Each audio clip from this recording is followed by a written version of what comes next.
In the early hours of the July 17, Baoju city in Shanghai province got hit with non-stop heavy rain, and it didn't take long for things to get out of hand. The Shiba River along with its tributary, the Huayu River, started to overflow.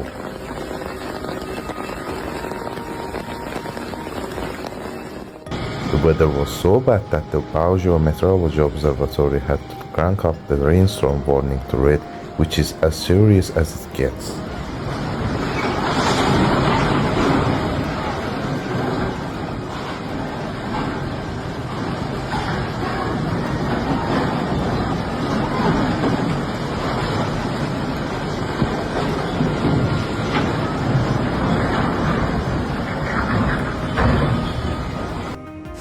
Flooding became a big problem all over the city. A mudslide even broke through the Shiba River, sweeping away cars parked along the banks and causing all kinds of damage.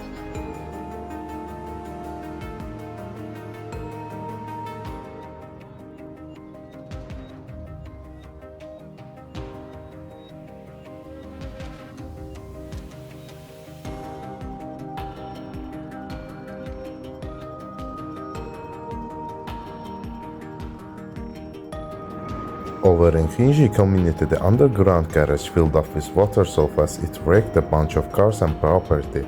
The streets were covered in thick river mud, making it nearly impossible to get around and adding even more danger to the situation.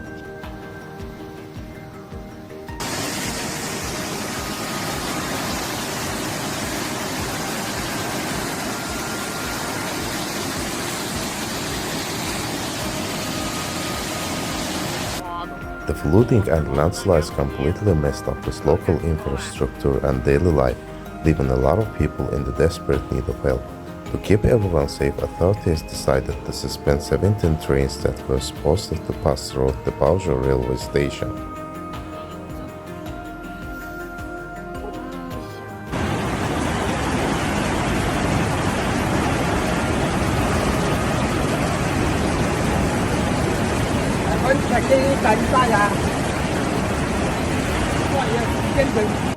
That disrupted travel plans for a lot of people and threw the region's transportation network in the chaos. On top of that, 823 households totaling 1,000 people had to be evacuated to safer place.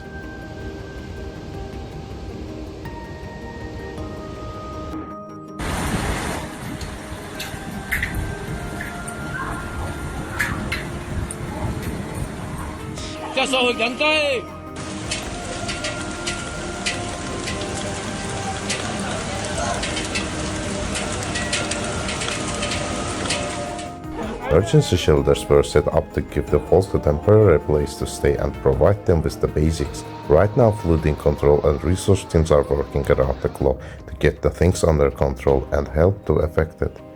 The local government has pulled together resources and people to shore up the riverbank, clear out debris and start fixing the damage. Meanwhile, over in Hunan province, a small town was drowning in what seemed like a year worth of rain in just one day.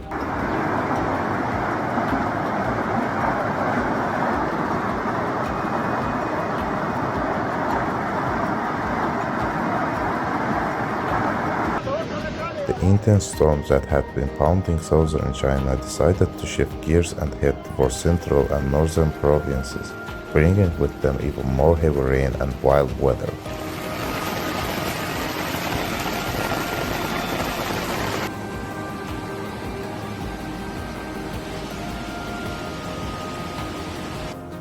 On Tuesday, the Fenging was slammed with 600 mm of rain in just 24 hours, which is the most rain recorded anywhere in China during this period.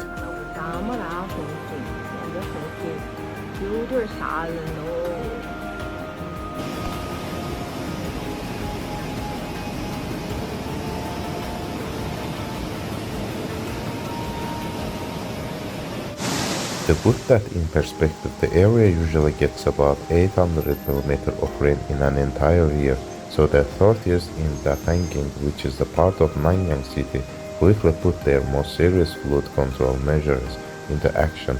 They knew the damage could be massive, so they wasted no time in trying to protect people and property.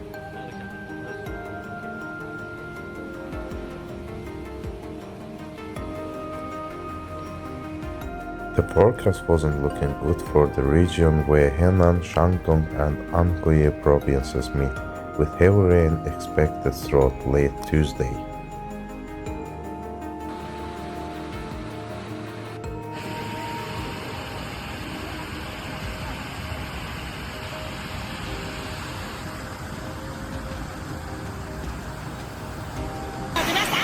Because of this, Sichuan provinces decided to temporarily shut down a bunch of train lines in suburban areas early in Tuesday after giving people the heads up about potential thunderstorm and flash floods.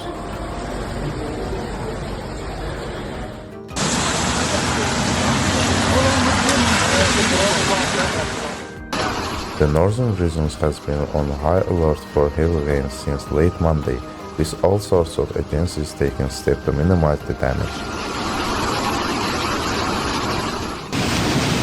Out in Gansu province, Kan County, things were getting serious too. They issued a red alert for rain and warned everyone about the possibility of mountain torrents and urban flooding.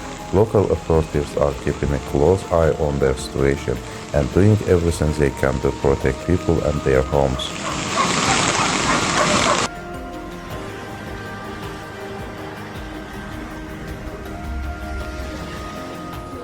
Down in the middle and lower reaches of the Yangtze River, they are dealing with rising floodwaters again, which means they are now in critical period for flood control. The Yangtze Channel, longest river, is being watched closely.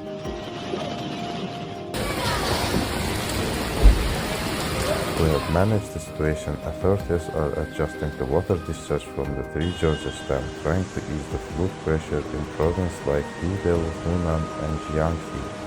The dam started releasing the water on July 10th to make more room for the incoming floods from the upper reaches of the river. The Chinese government and local authorities are working hard to manage the flood and help those affected. Their main goals are minimize the damage, keep anyone safe, and get things back to normal as quickly as they can.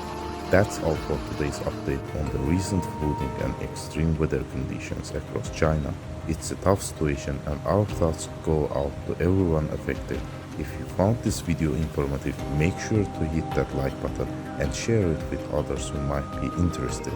And don't forget to subscribe to the channel for more updates on these and other important stories. Stay safe and I'll see you in the next video.